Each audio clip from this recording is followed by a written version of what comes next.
Hello students, कैसे हैं आप सब। आई होप आप सब बहुत अच्छे होंगे। तो आज हम पढ़ने जा रहे हैं क्लास 6 का स्वास्थ्य की किताब का अध्याय 3, जिसका नाम है विभिन्न प्रकार की बीमारियां तथा चोटें। ठीक है, तो जैसा कि अध्याय के नाम से पता चलता है विभिन्न प्रकार की बीमारियां और चोटें, तो हम इस पूरे पाठ के अंदर मुख्य रूप से दो चीज़ों के बारे में जानेंगे। एक तो बीमारियों के बारे में, दूसरा चोटों के बारे में। तो देखो इन्होंने क्या लिखा है, हम ये बातें सीखेंगे। दो प्रकार की बीमारियों के बारे में सीखें, वे हैं संक्रामक और लंबे समय तक चलने वाली बीमारियां, यानी कि संक्रामक बीमारियां और असंक्रामक बीमारियां। लंबे समय तक चलने वाली बीमारियों को हम असंक्रामक बीमारियां भी कह सकते हैं। ये सीखें कि बीमारियां किन कारणों से होती हैं। जो ये बीमारियां हमें हो रही हैं, संक्रामक बीमारियां और असंक्रामक बीमारियां, इनको होने के क्या कारण हैं। ठीक है, और मुख्य रूप से जो चोटें होती हैं वो कितने प्रकार की होती हैं, वो सब जानेंगे इसके अंदर में। ठीक है, तो पाठ शुरू होता है हमारा अब।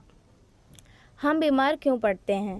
ठीक है, ये हमसे प्रश्न पूछ रहे हैं कि हम बीमार क्यों पड़ते हैं, इसका रीज़न क्या है। तो देखो, जब हमारे शरीर पर वायरस, बैक्टीरिया या विषाक्त पदार्थ का आक्रमण होता है, तब हम बीमार पड़ जाते हैं। बीमार पड़ने से सर दर्द, बेचैनी और हमें कुछ समय के लिए बिस्तर पर भी रहना पड़ सकता है। यानी कि जब हम बीमार पड़ते हैं तो हम क्यों बीमार पड़ते हैं, वो इसलिए क्योंकि हमारे अंदर, हमारे शरीर के अंदर कोई ना कोई वायरस, कोई ना कोई बैक्टीरिया अंदर प्रवेश कर जाता है, अंदर चला जाता है, जो कि हमारे किसी न किसी शरीर के किसी न किसी अंग को प्रभावित करता है, इसलिए हम बीमार पड़ जाते हैं। ठीक है, और बीमार पड़ते हैं तो क्या होता है, हमें बेचैनी होती है, बुखार आता है, सर दर्द होता है और हम बिस्तर पे लेटे रहते हैं। ठीक है, ये इतना समझ आ गया आपको। अब आगे चलते हैं।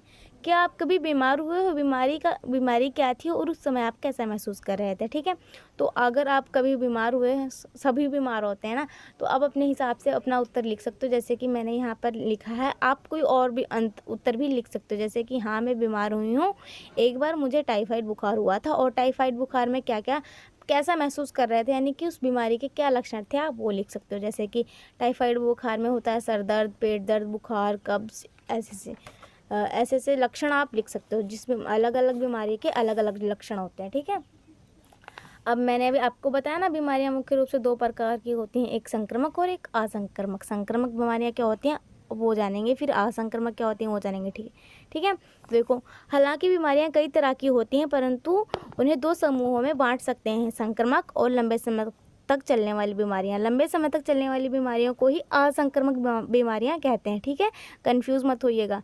बीमारियां आपके शारीरिक, मानसिक और सामाजिक स्वास्थ्य पर असर डालती हैं। ठीक है, अगर हमें कोई बीमारी हुई है तो हमारे उससे तीनों स्वास्थ्य प्रभावित होंगे, एक शारीरिक स्वास्थ्य भी, मानसिक स्वास्थ्य भी और सामाजिक स्वास्थ्य भी। ठीक है, और शारीरिक स्वास्थ्य, मानसिक स्वास्थ्य और सामाजिक स्वास्थ्य के बारे में अपने पहले दो अध्याय में अच्छे से मैंने आपको पढ़ाया। अगर आपने वीडियो नहीं देखी है तो आप उसको अच्छे से जाकर देख सकते हो। ठीक है, तो अब हम पढ़ेंगे इसमें मुख्य रूप से संक्रामक बीमारियाँ क्या होती हैं।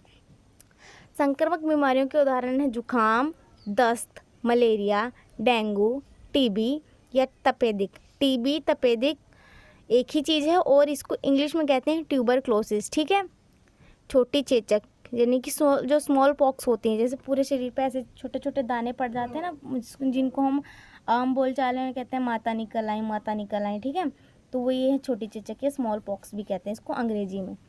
ठीक है, तो संक्रामक बीमारियों के उदाहरण आपको याद रखने हैं, ज़रूर याद रखने। ठीक है, जुकाम, दस्त, मलेरिया, टीबी, छोटी चेचक। ठीक है,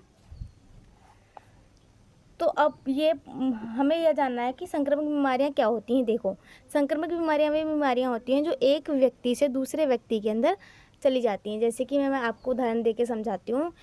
यहाँ पे कोई दो दोस्त खड़े थे, मान लो दो दोस्त खड़े थे, पास पास में बातें कर रहे थे।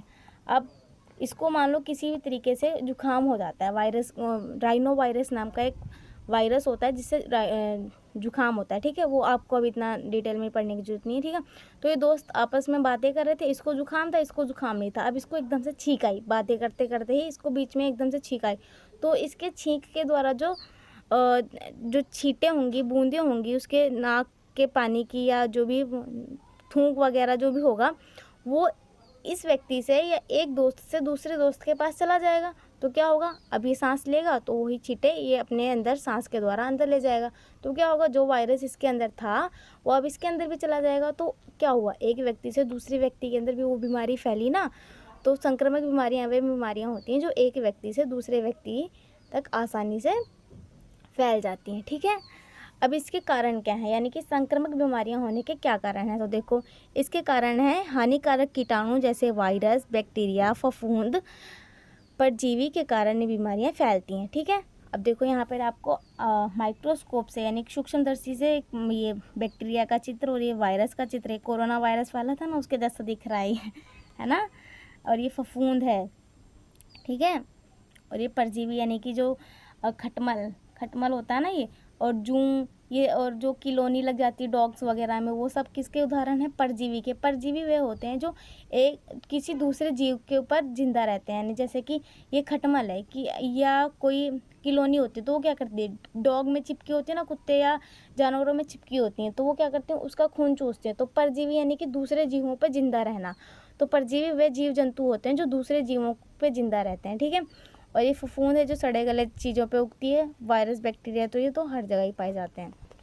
ठीक है, अब देखो, क्या हम इन कीटाणुओं को देख सकते हैं? हाँ, हम देख सकते हैं। इनमें से दो चीज़ों को तो हम देख सकते हैं, ये फफूंद को और इस परजीवी को, यानी कि जूं या खटमल या किलोनी जो कुछ भी होती हैं उनको तो हम अपनी नग्न आँखों से देख सकते हैं ना। अगर कहीं लगी हैं तो हम देख लेंगे, लेकिन जो वायरस या बैक्टीरिया, यानी मान लो मेरे हाथ पे बहुत सारे वायरस या बैक्टीरिया होंगे, इस किताब पे भी बहुत सारे वायरस बैक्टीरिया होंगे, क्या हम इनको देख पा रहे हैं? नहीं देख पा रहे हैं। तो यही प्रश्न पूछ रहे हैं हमसे, क्या हम इनको अपनी नग्न आँखों से देख सकते हैं? तो हम इनमें से दो चीज़ों को देख सकते हैं, लेकिन दो चीज़ों को नहीं देख सकते। तो देखो क्या लिखा है इन्होंने, बैक्टीरिया और वायरस इतने छोटे होते हैं कि हम इन्हें नंगी आँखों से यानी नग्न आँखों से या नेकेड आइज से नहीं देख सकते। इन्हें देखने के लिए आपको माइक्रोस्कोप की ज़रूरत होती है। माइक्रोस्कोप को हिंदी में सूक्ष्मदर्शी भी कहते हैं। एक तरीके की मशीन होती है, आप अपनी स्कूल में प्रयोगशालाओं में देखेंगे, लेंस लगाओ तो उसमें जो चीज़ें हमें ऐसे नग्न आँखों से दिखाई नहीं देती उनको हम सूक्ष्मदर्शी की सहायता से देख सकते हैं। अब देखो, अब हम क्या कह सकते हैं, हाँ हम इनको सबको देख सकते हैं, लेकिन इन दोनों को देखने के लिए हमें सूक्ष्मदर्शी की ज़रूरत होगी और इन दोनों को हम अपनी नग्न आँखों से देख सकते हैं। ठीक है, क्या सभी कीटाणु हानिकारक होते हैं? सभी कीटाणु हानिकारक होते हैं नहीं होते हैं। मतलब ये पूछ रहे हैं कि जो ये इतने सारे कीटाणु या वायरस या बैक्टीरिया हैं, कि सब हमारे लिए हानिकारक हैं? तो ऐसा नहीं है कि सारे हमारे लिए हानिकारक हैं। इनमें से कुछ ऐसे भी होते हैं जो हमारे लिए फ़ायदेमंद होते हैं। सभी कीटाणु हानिकारक नहीं होते। कुछ लाभदायक कीटाणु हमारे शरीर के अंदर रहते हैं। उदाहरण के लिए हमारे पेट में अच्छे कीटाणु का उदाहरण है दही। हमारे पेट में कई अच्छे कीटाणु होते हैं जो कि हमारे खाने को, हमारे अलग अलग ऑर्गन को स्वस्थ रखने में मदद करते हैं। जैसे कि हम दही खाते हैं, यानी कि जो हम कर्ड खाते हैं ना दही, उसमें होता है लैक्टोबैसिलस नाम का एक बैक्टीरिया, जो कि हमारी छोटी आंत के स्वास्थ्य के लिए बहुत अच्छा होता है। यानी तो वो भी तो एक बैक्टीरिया ही है।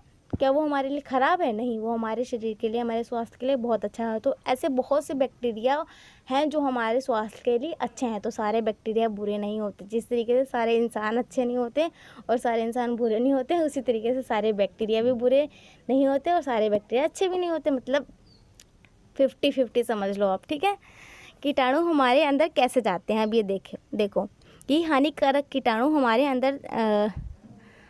अंदर बिना जाने ही हमारे शरीर के अंदर आ जाते हैं। यानी कि हम जानबूझ के तो इनको नहीं ले रहे, है ना, अंदर हम तो नहीं चाहते ना कि ये जाए हमारे शरीर में और हमको बीमारी करें, लेकिन ये किसी ना किसी जाने या अनजाने तरीके से हमारे शरीर के अंदर चले जाते हैं। जैसे कि हम उन्हें खाते हैं, यानी कि किचन में जैसे चम्मच रखी हुई है तो हमने चम्मच उठाया, खाना खाना शुरू कर दिया, क्या होगा, उस पर तो बैक्टीरिया या वायरस लगा होगा ना। अब हमने तो जानबूझ के चम्मच साफ उठाया ना, लेकिन फिर भी वो जाने या अनजाने में हमारे शरीर के अंदर जा तो रहा है ना। अब क्या कर सकते हैं, हमारे एनवायरनमेंट में तो है ही, अब कहाँ कहाँ छुपाएंगे चीज़ों का। बैक्टीरिया वायरस तो हर जगह मौजूद होते हैं। हम उन्हें पीते हैं, पानी के द्वारा भी जा सकते हैं हमारे शरीर में। वे खुली चोट से हमारे शरीर में घुस सकते हैं। मान लो हमें कहीं चोट लग गई है तो क्या होगा, वो जगह तो उस जगह से कोई बैक्टीरिया वायरस आएगा, उस जगह से हमारे शरीर के अंदर, खून के अंदर चला जाएगा। ठीक है, इसीलिए कहते हैं जब कोई कहीं चोट लगती है तो उसको एंटीसेप्टिक से या कोई डेटॉल वगैरह से उसको साफ़ कर लेना चाहिए, उसको ढक लेना चाहिए, ताकि कोई वायरस या बैक्टीरिया, हानिकारक जीव ये हमारे शरीर के अंदर ना चला जाए। जब इन कीटाणु वाले जानवर हमें काटते हैं तो उदाहरण के लिए मलेरिया, डेंगू के मच्छर काटने से हो जाते हैं। जैसे कि किसी व्यक्ति को मलेरिया है, उसको किसी मच्छर ने काटा होगा, है, तो अब क्या होगा, वही मच्छर उस व्यक्ति का खून चूसेगा जिसको मलेरिया है, ठीक है। उसका खून चूसा उसने, अब उसके मुंह में तो वो वायरस या है वो सॉरी वायरस नहीं, वो जो परजीवी का जो इन्फेक्टेड सब्सटेंस है वो उसके चोंच में चला गया। अब जाके किसी तीसरे पर्सन को वो काटेगा तो क्या होगा, वही इन्फेक्शन जो उस व्यक्ति से वो लेके आया अपनी चोंच में, वो जाके उस दूसरे व्यक्ति के अंदर घुसा देगा। तो इससे क्या होगा, जाने अनजाने में जो इन्फेक्टेड सब्सटेंस था एक व्यक्ति से दूसरे व्यक्ति के अंदर चला गया, ठीक है। उनको हम वातावरण में सांस लेते हैं, हम सांस ले रहे हैं। सांस लेना तो भाई सबके लिए ज़रूरी है, हर कोई सांस लेता है, लेकिन अब हमारे अंदर सांस के द्वारा बहुत सारे बैक्टीरिया या वायरस भी जा रहे हैं, ठीक है। इस तरीके से भी वो हमारे शरीर के अंदर चले जाते हैं। अब देखो संक्रामक बीमारियां किस तरह फैलती हैं। इंसान, जानवर, कीड़े मकोड़े जिनके अंदर ये हानिकारक कीटाणु होते हैं वह इन्हें हमें दे देते हैं और इससे संक्रामक या छूत की बीमारियां हो जाती हैं। खांसने और छींकने से कई सामान्य बीमारियां जैसे जुकाम, बुखार, चेचक आदि हो जाते हैं। खांसने से थूक की महीन बूंदें बाहर आती हैं जिसमें ये कीटाणु होते हैं। यदि दूसरे लोग इन बूंदों को अपने सांस के द्वारा अंदर लें तो वे बीमार पड़ जाते हैं। अब देखो यहाँ पे चित्र दिखाया हुआ है छींकता हुआ व्यक्ति। देखो इस व्यक्ति ने छींक मारी और धमाक से इतनी सारी छींटे, थूक की छींटे इसके मुंह से बाहर निकली। अब इनको अगर कोई और व्यक्ति सांस के द्वारा अंदर लेगा तो जो वायरस या बैक्टीरिया इसके अंदर है वो दूसरे व्यक्ति के अंदर भी चला जाएगा, क्योंकि ये इसमें वो वायरस या बैक्टीरिया मौजूद है इसलिए, ठीक है। इसलिए कहते हैं छींकते या खांसते समय हमें अपने मुंह को ढकना चाहिए ताकि जो हमारा इन्फेक्शन है वो हमारे तक रहे, दूसरों को परेशान ना करे वो, है ना।